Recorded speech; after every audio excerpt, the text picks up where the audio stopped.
Hello, hello. Good evening, good morning, wherever you may be. I'm Cassandra Joan Butler, Agent 56 with the Cosmic Intelligence Agency. And tonight we're going to be talking about that new moon in Sagittarius. And as we make our way through the holiday season and do some spiritual messages as well. So I welcome you into the room. We will be doing random drawings also for the Lunar Lights Club subscription for this new moon. So, how is everybody? How are you feeling? This has been, no, like, I guess I can best use my own example, right? Every Sagittarius time of the year, I am on fire because, well, first of all, it's a fire sign. It's in my third house. And I'm sometimes a little bit 11th hour-ish when I'm doing things. So the holidays are always super hectic for everybody, but because they're in my third house of my relationship with time and my everyday reality and my communications, I just rush through things. And today, something really interesting happened to me. Thank goodness for backup computers. I was rushing to visit with a friend at a restaurant, and I had my computer with me. I was going to share with her and her new beau some of their aspects in their chart. So I'm rushing out of the car, and bang, that delicate piece of essential machinery hit the concrete, and I uttered a screech. And thank goodness for insurance. But in any case, this is my backup computer. But I thought, okay, this is Uranus in conjunct the new moon in my third house of everyday tools, including the tool of the computer. So this new moon has a couple of aspects to it, and I call it the new moon of identifying a dream, but needing to make an adjustment to pursue that dream. Because that's what an inconjunct is. And if anyone is losing me with the lingo, I'll bring the chart into the room in just a moment. But I welcome everyone, even folks who don't study astrology, maybe introduce you to the astrological language of the ever-changing moments. Moment by moment, our lives will change, and they can change in a moment. Hi, Leslie and Donna and Julie. Good evening. Good day. Hi, Donna M. Hi, Joanne. Good evening, John. Good evening, Mary Ann. I know Mary Ann was doing some wonderful adventuring down in the Southwest with our friend Jody. So I hope you're all well and renewed from that adventure. Hi, Marcianne. Hi, Nancy. Thanks for being here, friends. And please, if you'd be so kind and so inspired, sharing is caring. If you'd like to share, that would be awesome. Share this in real time or after the fact, because every time you share, your name goes into the basket. So, and we are then when we do that, we are able to receive little gifts. Thank you, Alicia. Thank you very much. Thank you for sharing. Just a little reminder. Appreciate that very much. Hi, Cynthia. Hi, Karen and Angie. Thank you for sharing. Thank you for sharing, John. Okay. John is sharing with us. For me today was like I had got a person of work that for several years was not respecting my boundaries. Interesting. As the first to defend his boundaries, you sent an email to your boss and his boss saying, I want autonomy from this person. If I have to restructure the department, so far I will do that. Interesting. John, boundaries is a part of this configuration as well, because whenever we are talking about the mutable signs for the next year and a half, mutable signs, definition, astrological lesson, Gemini, Sagittarius, Virgo, or Pisces, we are going to be talking about boundaries. And so Sagittarius is squaring the Pisces energy. I'm not sure where Pisces falls in your chart, John, but Pisces is going through, and all the mutable signs by default are going through a lesson in boundaries. So thank you for sharing that story. Boundaries are the purview of Saturn, the planet of boundaries. It's been in Pisces since March 7th of this year. And as it goes through the zodiac symbolically, it's telling our mutable friends that let's think, share boundaries, and definition about what I will or will not tolerate. And that's the other story I want to share with you. I've seen a lot of people in my practice um, kind of agonizing about relationships. Like I'm not taking that anymore, whereas they were been taking it for months or sometimes years. So whether it be in the work setting or in your personal life, this is a time of restructuring, and it is a new moon for truth. And that new moon at 20 degrees of Sagittarius is conjunct, not exactly, the United States of America's rising sign.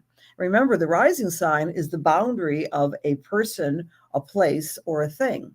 So the nation is going through, the US that is going through a resetting of its boundaries, not to deny all the other countries on the planet, of course. But so let's take a look at the chart here. Thank you for sharing, Leslie. Thank you, Robin. I really appreciate that. Thank you for sharing, Candy. Thank you for sharing, Paula. Good evening, everybody. Here's the new moon slides for you. The new moon was yesterday at 6:32-ish Eastern time. And I can't read my writing here, but I remember what I wrote. So the new moon was at 20 degrees of Sagittarius. We round that up for the Sabian symbol. The Sabian symbol was and is for the next 30 days the image of reframing perspective. A child and a dog are wearing borrowed sunglasses, or not sunglasses, eyeglasses. I'm sorry I cut off. It wasn't typo problem. It was just the way things are set up in the slide. So a picture a child and a dog, and they're playing around and they are sharing each other's glasses. And the esoteric meaning of that might simply mean the innocence of looking through something through another person's eyes and bringing in the instinct of the dog. Dog is human's best friend, right? I love the word dog, God backwards, and I love dogs. And interestingly enough, in my household, we had a dog issue the past 48 hours because our little new member of the family was neutered. So, and my daughter, the child, was very nervous about that. He came out of surgery just fine. Anyway, it just happens to fall on the new moon with this Sabian symbol. So maybe dogs or children are resonating as you're activating or looking or reflecting at this particular new moon. So there's the new moon. What is it doing? What is it talking to? What planets are its interactions with? So number one, it is squaring Neptune. Now, Neptune's all about dreams and compassion. It's our imagination. It can also mean illusions, of course. But the new moon, the new spark plug for our planet is pushing up against Neptune, the planet of unlimited possibilities. And basically, I like to think of Neptune and Pisces and Jupiter, the ruler of Sagittarius as the signs of faith and belief. Well, they are. But Neptune Pisces is the experience of God, and Sagittarius is the name and names we give to the gods in God. All right, that's our perspective. So this square can conjure up a lot of internal concern about your beliefs, my beliefs. What do I believe? What God or gods do I believe? If I had the faith of my fathers or the faith of a child, am I reigniting that faith? Perhaps you are. This is the holy day season, holiday season, no matter what your beliefs. Even solstice is a very sacred time and space. So this new moon might be questioning us or pushing us to take a boundary, take a stand, and what it is we believe. And at a practical level, we might be looking at our dreams and our goals and saying, I really want that. I really want to do that, but how can I bring it down to reality? How can I bring my imagination, my yearnings, my longings for a happier life? Because Sagittarius is very much about happiness. Sagittarius is the image of the free thinker, the freedom fighter and the truth seeker. It's the Sagittarius rising sign of the US. Freedoms, freedoms. So that's squaring Neptune. How can I make things happen in my life? Well, I'll tell you how you have to make things happen with this new moon. You have to make adjustments because the new moon is also in conjuncting, making a 150-degree angle to our friend Uranus. Uranus is in the sign of Taurus, and Taurus is about money and security and here and now and groundedness, and it's about owning something. We have to own ourselves. We really can't own anyone, right? But we can't really own anything. Ultimately, we might have a deed and we might have etc. But Sagittarius reminds us that ownership isn't quite what it's cracked up to do or be. So there's that inconjunct, irreconcilable difference between the concept of security and breaking away and be free. I mean, have you ever thought that, having things can tie you down? That might be an image or an idea that comes through your mind with this particular new moon. I have too much stuff. I've got to let go of my stuff. Great time to do donations during this time of year. We talk about helping other people. So the donation bins become fuller because we might be bogged down with too much stuff. So that's part of this cycle here. I'm curious to see if anyone's resonating with that particular angle. We also have Jupiter opposite Venus. Good old Venus is in Scorpio these days. Wow, that's intense. And it can churn up all sorts of images and connections with, again, ownership and relationships. All right. So Taurus means I have, that's Jupiter, and Venus is in Scorpio. I desire.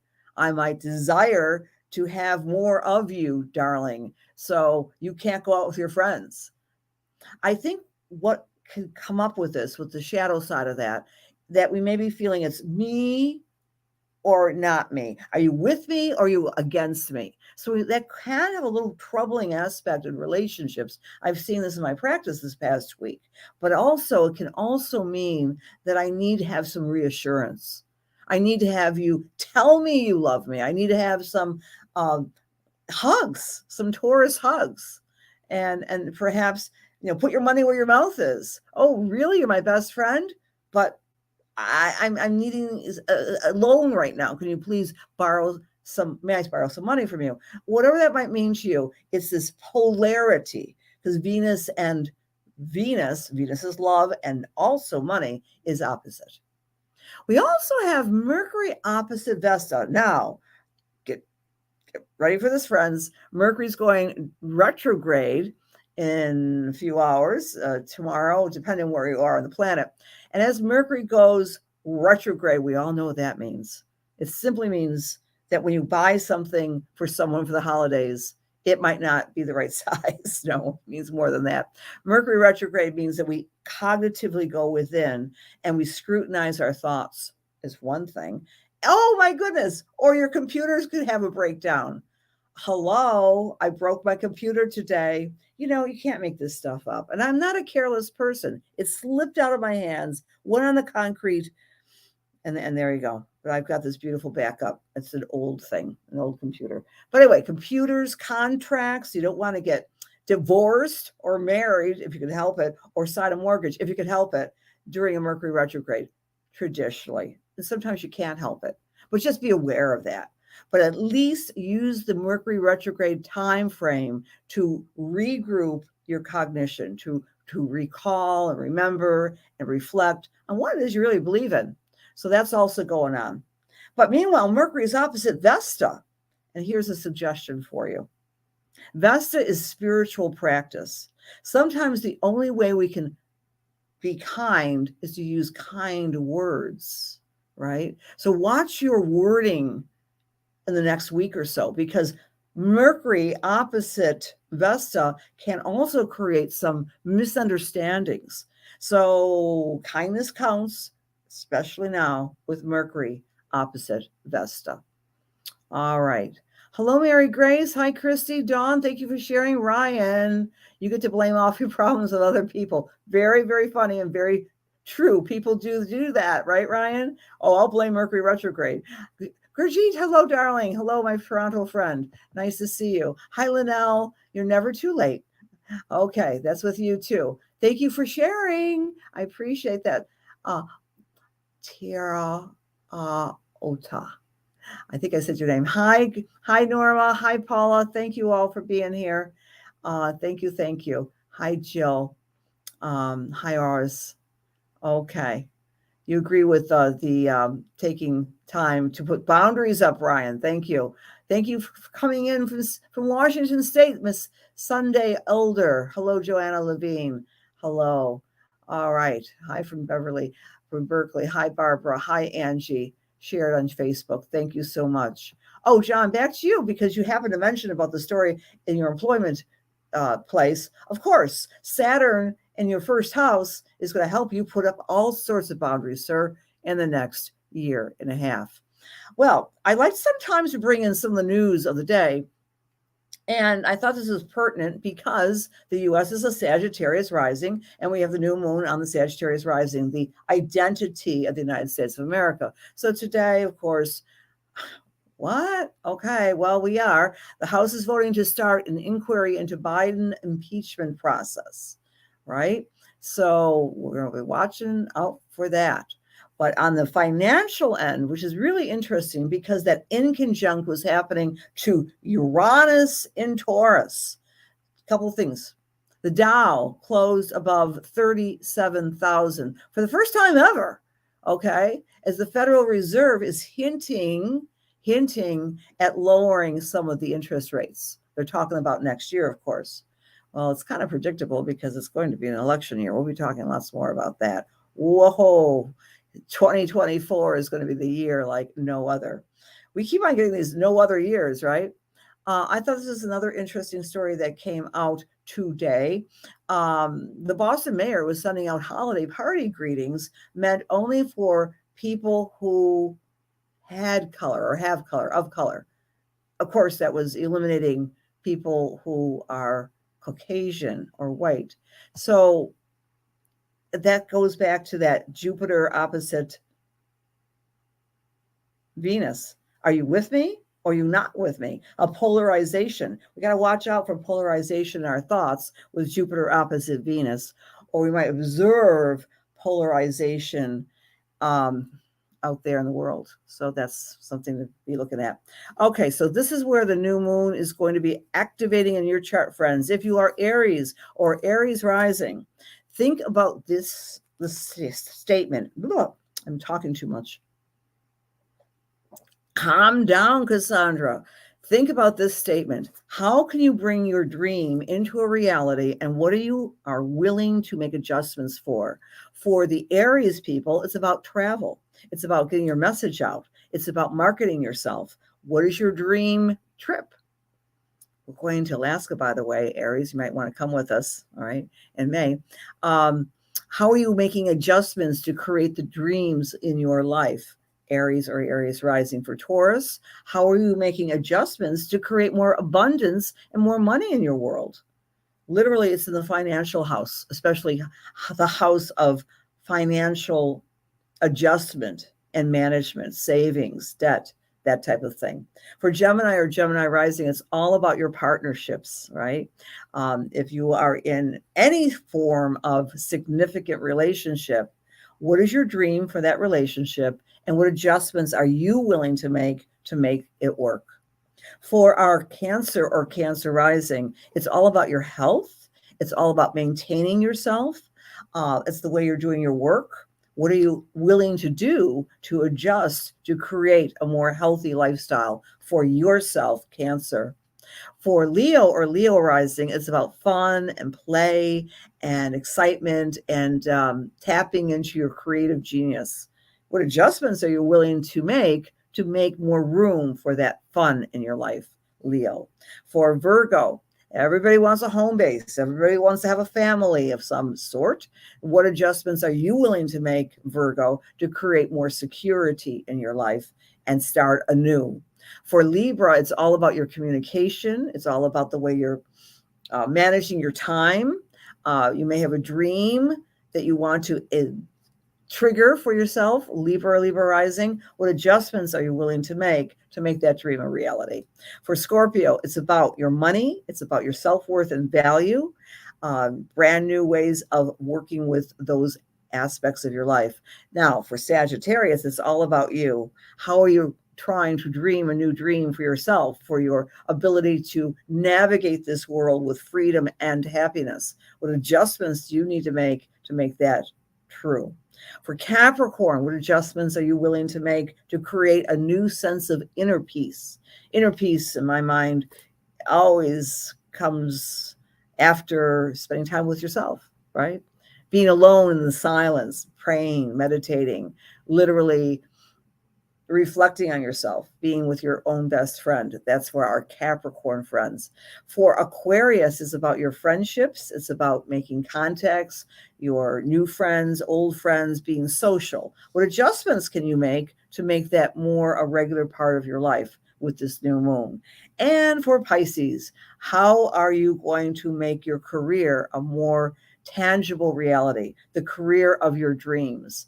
Visualize, take your magnify your best practices for that career, for that leadership position, and what adjustments, what you have to let go of to make that a reality.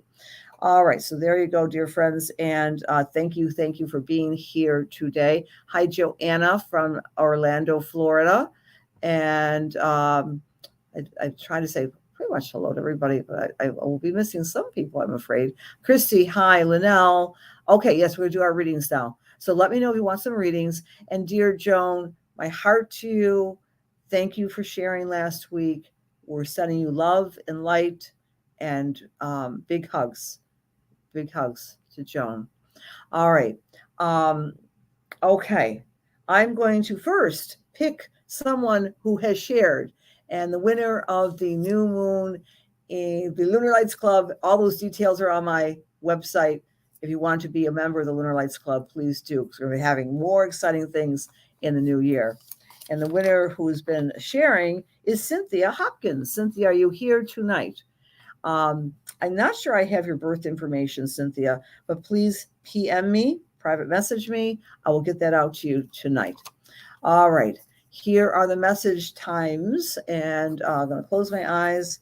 And it's very simple. If you're new to this, I simply ask you to let me know if you'd like a message, and just say so in the comments, and then I come to you. Dear God, please allow me to serve. Please allow my words be filled with love, light, truth, inspiration, and healing for the highest and best as we align ourselves with the Holy Spirit. Amen. And I'm with Gurjeet. Hello, my dear. I have a message for you. As I'm tuning into your energy, the first word that comes to mind is be more gentle on yourself. Be more gentle on yourself and patient. Patience, patience, patience. Because you are so fiery and inspirational. You're an educator. You've got a lot to share with the world. And it feels like your wings are tied. And there's been some frustration last week, especially, maybe not so much this week. You might be having a more stringent vision for yourself on what the steps you need to take to put into place some of your educational sharing. Psychically, as I'm getting into the end of January for you, once Pluto goes into Aquarius, things are really going to lighten up quite a bit for you. And I'm also getting I feel this is a female friend. It could be a relative. I feel it was a friend or maybe a cousin in spirit. She may have passed in her 50s to early 60s, quite a while ago. And she's telling you how amazing you are. And you and she were kind of kindred spirits. You did not have a lot of contact with each other because there's an age gap. I'm not sure what the relationship is, but there's an age gap of maybe 15 to 20 years. But she would look at you and she would see herself in your yearnings and strivings. And she's giving you big compliments and big hugs from the other side of life. So I'll share that with you and leave that with you, dear. Okay. And, okay. All right. Okay. So then our next read tonight is with Angela Revin. Okay. So, Angela, you're up, my dear. Okay. As I'm tuning into you, Angela, the first thing I'm seeing is sunflowers. Sunflowers. Now, sunflowers, I'm not sure what your relationship with sunflowers are, but sunflowers in the spiritualistic community represents eternal life because they're kind of a symbol and religious of always being, the sun is always shining, life is eternal. But I'm seeing sunflowers for you, and I'm going to interpret those to mean that you may have been working on your own mediumship skills or wanting to connect with someone on the other side of life. And this holiday season, please watch your dreams. There's a female that wants to connect with you as much as you want to connect with her. She's very maternal. I'm not saying necessarily she is a mother, but I'm feeling that kind of maternal, caring, loving energy. It could be a grandmother or a mother, but I'm feeling that energy is trying to support you, and that you do have telepathic connections with this individual at any case inside your head. These are real. These are legitimate because they're not always your thoughts when you're facing a difficulty. And to identify this female who's passed on the other side of life, I'm getting some congestion on from the chest, the lower chest, to the lower part of the body. So that could be intestinal, stomach, something like that was very difficult for her, a lot of discomfort. But she's absolutely fine, and she surrounds you with a lot of love. And in August of this upcoming year, in August of 24, you're going to have a lot more relaxation in your life. And the word comes to mind of financial security. So there's not that piece of worry in your life. And I'll leave that with love and light, Angela. All right, friends. If you are in the Buffalo area, please consider coming to Divine Grace Fellowship in person on Sunday at 6:15, and that's going to be at 77 Washington Highway in Snyder, New York. And it's a very loving community I would hope to cultivate. I'm going to play around to see if I can stream it on Facebook or YouTube. I'm not sure if I'll have the ability to do that this Sunday, but that's what I'm working towards. Divine Grace has been online for a long time, but we will be doing messages, we'll be doing healings, and talking about this wonderful new cycle in Sagittarius. Also, next week on Wednesday, please join me and Dr. Patricia Bell at Lilydale on the Zoom for the Astro Cafe. And that's on Wednesday, next Wednesday. Right before we meet here. And then on Thursday, on the 21st, I'm having a solstice celebration online through Zoom. All the details are on my website, Cassandra Joan Butler. So thank you so much for having a lovely new moon experience, friends. I'm having a class on the new moon tomorrow, too. So drop in for that. It's at 7 p.m. It's a Zoom class, and we do a deep dive on your chart. Okay, we take your chart, we see where the new moon falls and what it means for you for the next 30 days. Good night, big love, big hugs. See you next week.